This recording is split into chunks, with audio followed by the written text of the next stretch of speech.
Now, I know, Steve, that you had this incredibly successful interview with Tucker Carlson, who periodically through the interview broke out in fits of nervous laughter and kept saying, this looks like it was planned. When you get this extra information going on here, can you see where Tucker's coming from? I know that you play it as a very, very straight bat. You are a rule of law guy, as you've said, but how do you look at this and not react in another way?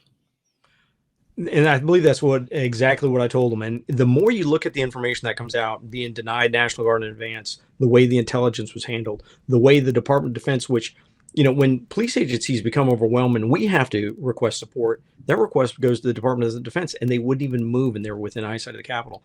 It's hard not to think that there's something more sinister behind all this. I'm not a big conspiracy theorist. I'm, like I said, a rule of law type of guy. But when you look at how bad the intelligence was messed up and then being denied for 71 minutes while we're under attack, that just makes no sense.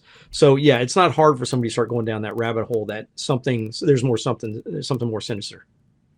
Now, you do talk about the fact that more evidence will come out and eventually reveal what's going on. So this is just real police work in action. And this is, I guess, the most frustrating part, isn't it? That you can put all of these resources into this so-called January 6th committee, but then suddenly terabytes of digital data goes missing, hundreds of video recordings deleted. I mean, in terms of police work, what does this actually entail? What does this mean when these things happen? Are they accidents, or they have to be investigated for intentionality?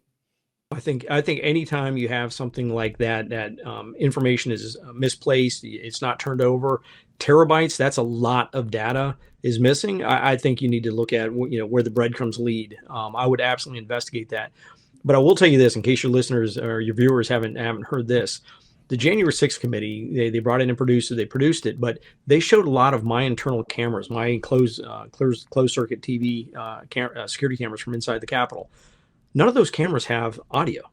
They're video only, yet the committee imported sounds to make it sound more dramatic. Imagine if a police chief anywhere in the world took body-worn camera, changed the audio to make it sound more damning on a suspect, and release that to the public.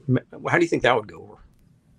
It's an extraordinary statement, Steve. That is unbelievable. So a manipulation of supposed evidence in order to present or preserve a narrative.